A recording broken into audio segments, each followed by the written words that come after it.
L'auteur de l'attentat d'Istanbul est un djihadiste de l'EI. Déclaration du Premier ministre turc. Au moins 10 personnes ont été tuées. La plupart étaient des touristes allemands. Garde à vue prolongée à Marseille pour le jeune agresseur d'un enseignant juif. Le suspect a été transféré à la sous-direction antiterroriste de Levallois pour une possible mise en examen.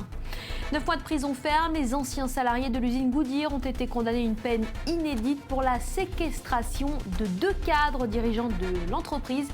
C'était en 2014.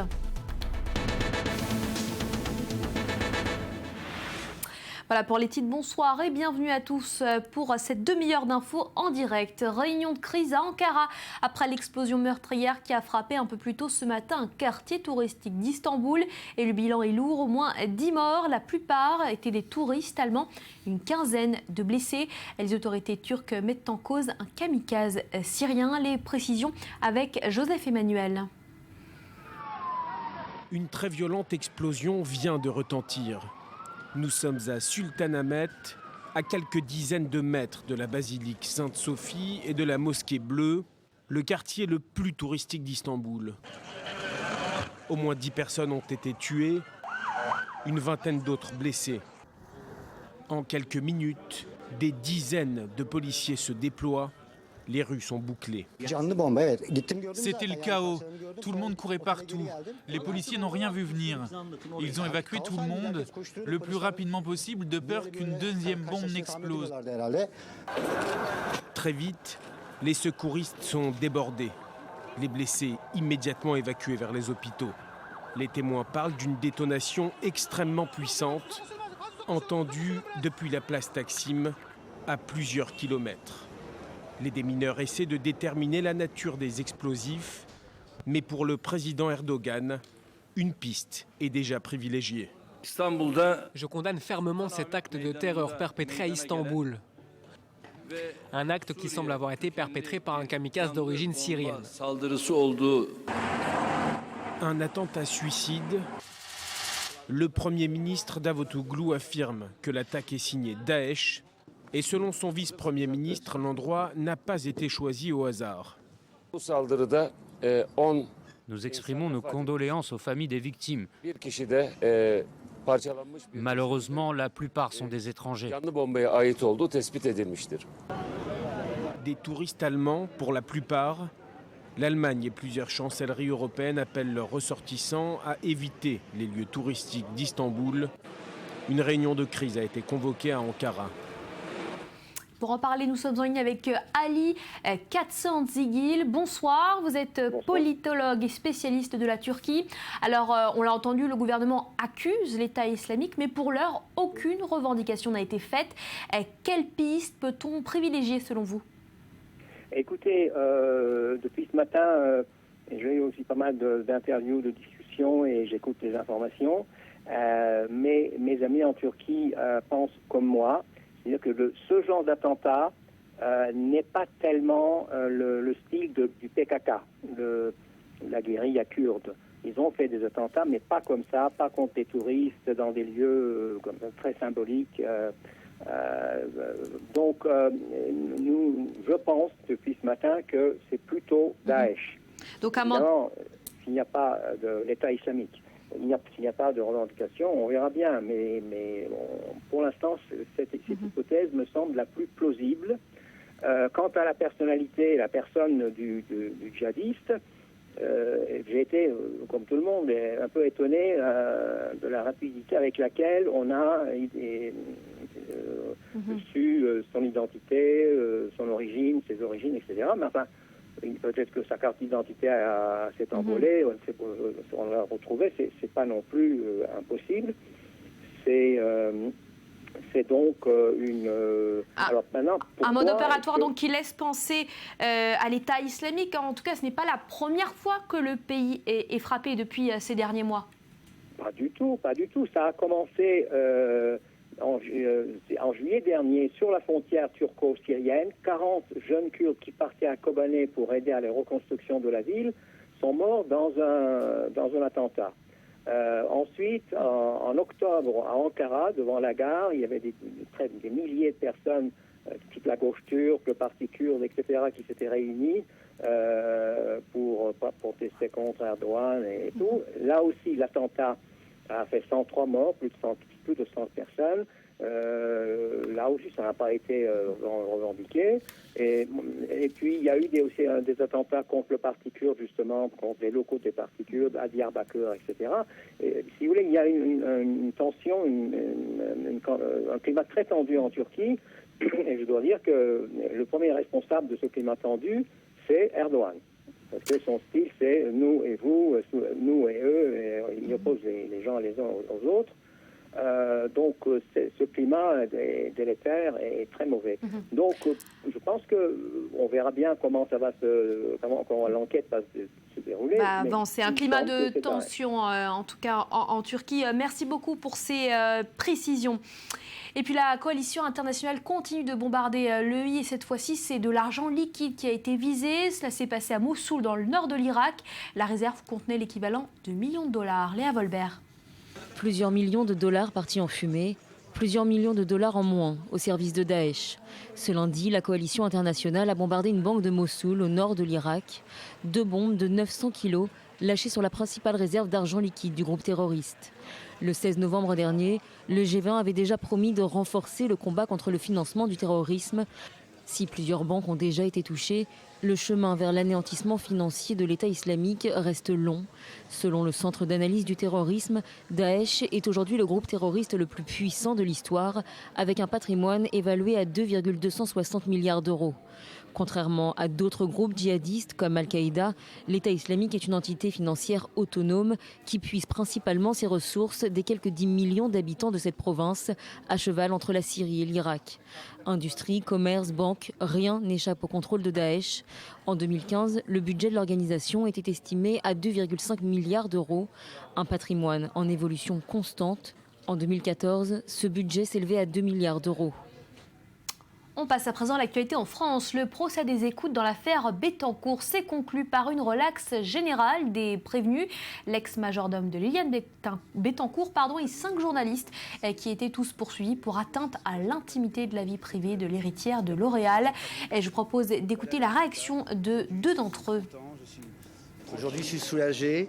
Je suis soulagé aussi pour ma famille, pour les moments difficiles. Et je suis aussi soulagé que Mme Bettencourt puisse être sous la protection de sa famille, de ses enfants. Voilà le résultat. Aujourd'hui, je suis content, je suis tranquille. Et maintenant, on va voir l'avenir meilleur.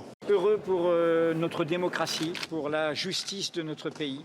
Le tribunal de Bordeaux a remis la justice sur ses rails avec cette décision en relaxant non seulement les journalistes qui avaient sonné l'alarme, qui avaient joué leur rôle de lanceur d'alerte, mais aussi celui qui est à l'origine de l'alerte première, c'est-à-dire le majordome Pascal Bonnefoy. Le président du consistoire israélite de Marseille incite les juifs de cette ville à enlever la kippa après la prolongation de 24 heures de la garde à vue de l'agresseur d'un enseignant juif. La victime s'est montrée très éprouvée à la sortie de l'hôtel de police aujourd'hui. On l'écoute. Je me sens très fatigué. C'est une situation très difficile. Comme vous pensez, c'est quelque chose qu'on ne peut pas imaginer. Et très dur à vivre. Voilà. Et de son côté, l'agresseur a été transféré à la sous-direction antiterroriste de Levallois pour une possible mise en examen. Cet adolescent âgé de 15 ans avait confié avoir agi au nom de l'État islamique. Son portrait avec Mathias Inbar. Il dit avoir agi au nom d'Allah et du groupe État islamique. Il a revendiqué avoir agi ainsi au nom d'Allah, de l'État islamique, répétant avoir agi à plusieurs reprises au nom de Daesh. L'assaillant qui a attaqué à la machette un enseignant juif aura 16 ans la semaine prochaine. Sa garde à vue ne pourra ainsi pas être prolongée de 24 heures supplémentaires, la loi française n'autorisant pas une garde à vue de plus de 48 heures pour un mineur. Selon les premiers éléments de l'enquête, il se serait radicalisé tout seul, très vite sur Internet, via des sites et des discussions en ligne rattachés à l'idéologie djihadiste de l'État islamique. L'adolescent regrette ne pas avoir pu tuer sa victime. Il aurait avoué vouloir s'en prendre également aux forces de police. De nationalité turque et d'origine kurde, il n'a pas d'antécédents judiciaires ni psychiatriques. D'autant que ses professeurs se disent également surpris. Il évoluerait dans un milieu paisible et aurait de bonnes notes. Cet adolescent n'était donc pas dans le radar des services de renseignement et n'avait pas d'antécédents judiciaires. On reste en France. À Créteil, un conseiller municipal du Parti des Républicains a été retrouvé mort à son domicile. Et selon les premières constatations, Alain Gozlan, âgé de 73 ans, a été violemment frappé, poignardé. Des traces d'effraction ont également été relevées dans son appartement. Une enquête a été ouverte pour homicide volontaire. Et puis c'est une peine inédite. Plusieurs anciens salariés de l'usine Goodyear ont été condamnés à 9 mois de prison ferme. Ils avaient séquestré en 2014 plusieurs dirigeants de l'entreprise. Léa Berdugo. Une catastrophe, une peine démesurée. C'est en ces termes que les 8 anciens salariés de l'usine Goodyear d'Amiens Nord accueillent leur verdict. Michael Vamen est l'ancien dirigeant de la CGT au sein de l'entreprise. Il dénonce un procès politique. Ce jugement, il est simplement là pour faire un rappel à tous ceux qui, comme nous, oseraient lever la tête, pour dire que dans notre pays, il faut plus de liberté, il faut plus de droits et il faut surtout plus de justice sociale. Moi, je me rappelle quand même du candidat Hollande qui est venu sur notre parking, qui nous avait promis qu'il ferait tout pour pas que notre usine elle ferme. Il a fait l'inverse, l'usine est fermée et maintenant il veut nous faire condamner à de la prison ferme. Janvier 2014, 2 cadres de l'usine sont séquestrés pendant 30 heures. À sa libération, le directeur de la production reconnaît qu'il n'y a pas eu d'atteinte à son intégrité physique. Lors du procès, les prévenus avaient évoqué un coup de colère face à une direction sans réponse à la détresse sociale des employés quelques jours avant la fermeture de l'usine.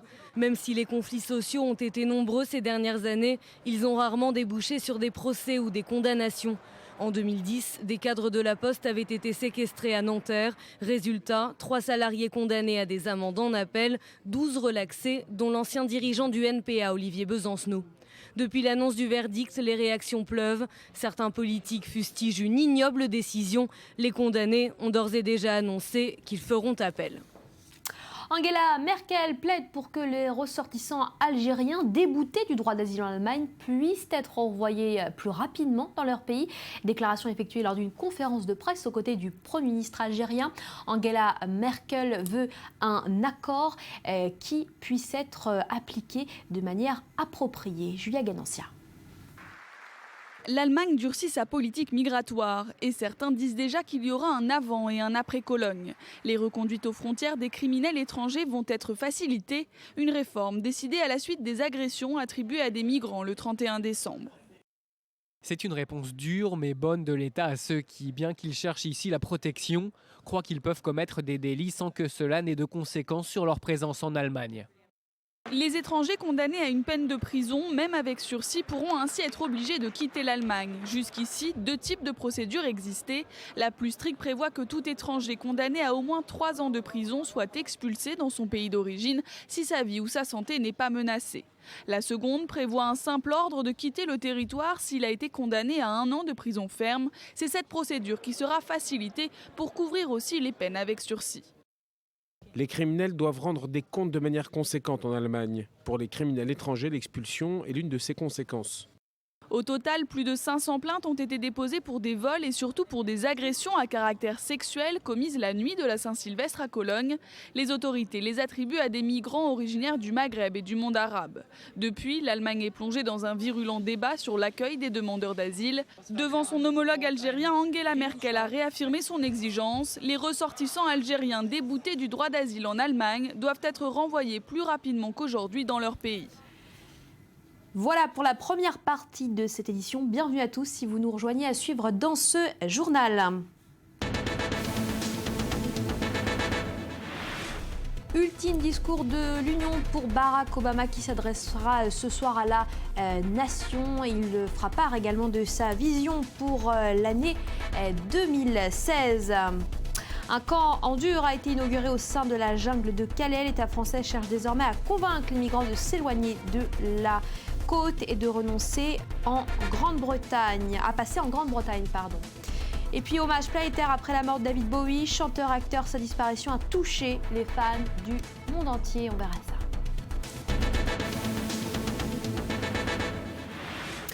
Promesse tenue du gouvernement français, les conteneurs en dur échauffés en camp de la Lande à Calais ont accueilli leurs tout premiers occupants.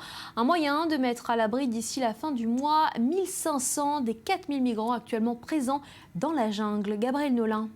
Pour quitter la jungle, des containers. Ce lundi, Calais a ouvert son premier centre d'accueil en dur pour les migrants. 144 personnes recensées comme étant les plus vulnérables ont pu s'installer dans ce camp. D'ici à la fin du mois, ces 125 containers devront accueillir 1500 habitants de la jungle. Prises électriques, lits superposés et chauffage, un confort spartiate dont semblent se satisfaire les nouveaux arrivants.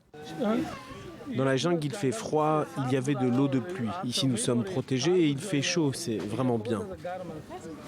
Une initiative dont se félicite la préfecture. Aujourd'hui, la France est capable de proposer à chaque migrant de Calais une solution digne. Donc nous avons une réponse pour chacun des migrants de Calais. Les containers devraient finir d'être aménagés à la fin janvier et d'ici là, chaque jour, c'est 50 nouveaux migrants qui seront accueillis. La préfecture le précise, ces logements sont provisoires. L'accès au camp est strictement réservé aux habitants recensés et son entrée est garantie par un système d'identification. Donc, il y a un logiciel qui permettra de contrôler les entrées, mais qui n'est pas du tout un logiciel d'empreinte, c'est simplement un logiciel qui prend la forme de la main et qui est validé par la CNIL. La plupart des migrants de Calais veulent aller en Angleterre. Ils sont entre 4500 et 5000 à vivre dans des conditions précaires. Barack Obama prononce son ultime discours sur l'état de l'Union face au Congrès réuni au grand complet. Le président américain est déterminé à mettre en valeur son bilan, mais aussi à livrer sa vision de l'Amérique au-delà de 2016. Les précisions avec notre correspondante Daniel Zeri. Ce discours du président Barack Obama est très attendu pour plusieurs raisons. Tout d'abord, la Maison-Blanche a promis un discours non traditionnel et on s'y attendait puisque c'est la dernière année de Barack Obama à la Maison-Blanche et donc son tout dernier discours sur l'état de l'Union qui aura lieu donc demain. Et donc les enjeux de ce discours vont être très différents puisqu'il n'y a pas d'élection en vue, pas de réélection en tout cas, il n'y a pas non plus de grands projets à préparer pour Obama et donc il s'agira plutôt de faire un bilan de ces 7 dernières années à la Maison-Blanche et de tout ce qui a été fait sous l'administration de Barack Obama. Et donc, parmi les moments forts de ces 7 dernières années, on a bien sûr le combat contre l'État islamique, l'accord sur le nucléaire iranien signé plus tôt en 2015 et puis bien sûr aussi des démarches qu'Obama a prises seul sans l'aide du Congrès américain. Il s'agit là, par exemple, de la normalisation des relations avec Cuba et puis bien sûr ce plan révélé la semaine dernière sur la régularisation justement du port d'armes aux États-Unis. En plus de cela, ce discours est très intéressant pour sa liste d'invités, sur la liste, on trouve des gens qui ont particulièrement marqué le président au cours de la dernière année. Et là, on a par exemple un immigrant clandestin du Mexique aux États-Unis. Il vit aujourd'hui légalement dans le pays. Il y a également Spencer Stone, ce sergent de l'armée américaine qui s'est trouvé dans le Thalys et qui a réussi à neutraliser le terroriste il y a quelques mois en Europe. Et puis également cet invité de marque dont tout le monde parle, un réfugié syrien, Rafai Hamo, qui a 4 enfants et qui s'est installé dans le Michigan un peu plus tôt cette année. Et il avait rencontré le président Obama après avoir été photographié sur une fameuse page Facebook appelée Humans of New York. Alors non seulement par la liste d'invités, mais aussi par les sujets abordés, Obama, dans ce discours, va tenter d'unifier les Américains autour de leurs points communs, surtout dans une période où il semble que les différences ressortent de plus en plus avec une campagne présidentielle plutôt agitée aux États-Unis. En Syrie, la ville longtemps assiégée de Madaya a reçu ses premiers convois de nourriture et de médicaments. Les souffrances des habitants livrées à la faim et au marchandage politique avaient provoqué une indignation internationale. Gabriel Nolin. À Madaya, l'ONU veut évacuer 400 civils en grand danger de mort. Reste encore à obtenir l'accord de Damas. Nourriture, médicaments, couverture, les 44 camions d'aide humanitaire dépêchés par l'ONU et la Croix-Rouge sont arrivés lundi dans la ville et 21 autres sont rentrés dans 2 autres localités chiites encerclées par les rebelles. À Madaya, ville assiégée par le régime de Bachar el-Assad, les ONG dressent un bilan lourd. 18 personnes sont mortes de faim depuis décembre. Seul moyen de survivre pour certains, manger des chats et de l'herbe. Aucune aide humanitaire n'était arrivée dans la ville depuis le 18 octobre. Notre situation est très difficile, nos enfants meurent de faim, nos corps tremblent. Nous avons commencé à perdre conscience à cause de la faim, nous souffrons d'anémie et beaucoup de maladies. Nous n'avons pas de nourriture, même pas du pain, il n'y a pas d'eau, pas d'électricité, pas de chauffage. Nos enfants pleurent toutes les nuits, on est incapable de trouver de quoi les nourrir. Beaucoup d'habitants attendent désespérément de pouvoir partir. Des images d'enfants squelettiques supposés de Madaya avaient fait le tour des réseaux sociaux, indignant la communauté internationale. Suite à la pression, le régime syrien a finalement accepté de laisser entrer l'aide humanitaire, mais affirme toujours que les photos sont fausses. Le cas de Madaya n'est pas unique. En Syrie, les civils sont les premières victimes de la guerre qui dure depuis 5 ans. Selon l'ONU, 400 000 personnes au total sont coincées dans des villes assiégées par l'armée de Bachar el-Assad ou par les rebelles. Israël a accueilli un nouveau sous-marin livré par l'Allemagne. La livraison s'est déroulée au port de Haïfa aujourd'hui en présence du Premier ministre Benjamin Netanyahou. Mel Benoliel. 68 mètres de long pour un poids de 2100 tonnes et une capacité d'immersion en mer de plus de 15 jours avec un équipage de 47 soldats à son bord. Le Dolphin U-212 est imposant et c'est à l'issue d'une cérémonie très officielle, en présence notamment du président israélien Reuven Rivlin et du Premier ministre Benjamin Netanyahou, que la dernière acquisition de l'État hébreu a été présentée dans le port de Haïfa. Il s'agit du 5e sous-marin Made in Allemagne livré à Israël depuis les années 90. Une livraison qui intervient dans le cadre de la compensation financière de la Shoah due à l'État hébreu. Les relations entre Israël et l'Allemagne sont liées par un passé terrible qui appartient à l'histoire, mais aussi à un futur fait de relations fortes et particulières. De façon symbolique, ce sous-marin est le plus grand sous-marin qui a été construit en Allemagne depuis la Seconde Guerre mondiale.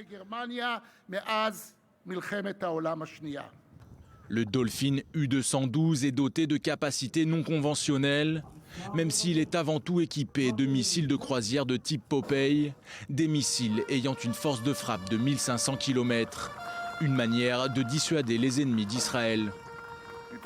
Ce sous-marin va rajouter de la puissance à notre force et permettre de nous défendre.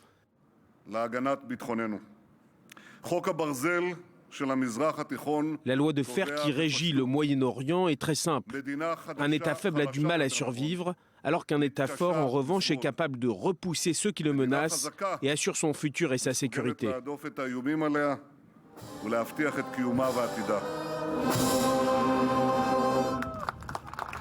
Cette nouvelle arme fait de Tsahal une armée encore plus puissante, alors que l'Allemagne livrera un dernier sous-marin à Israël en 2017. En France, le monde du spectacle a dit adieu à Michel Galabru. De nombreuses personnalités, dont Lynn Renaud ou encore Jean-Pierre Mariel, ont rendu un dernier hommage à l'acteur décédé le 4 janvier dernier après une carrière de plus de 10 décennies.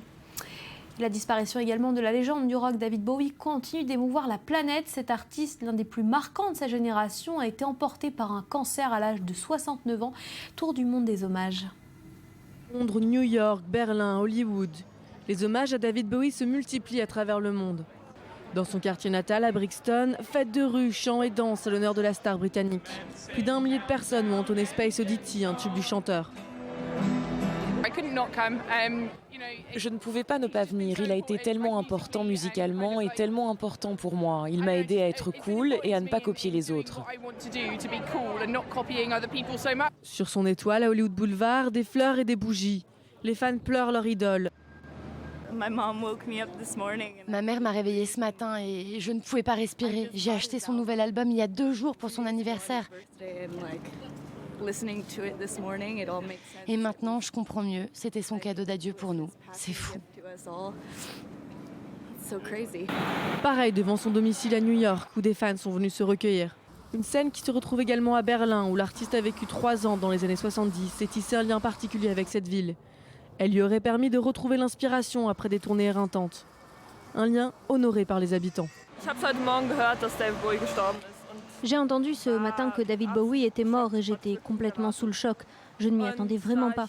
Et comme je vis dans le quartier, je me suis dit que j'allais venir juste pour dire au revoir, encore une fois, pour lui dire adieu.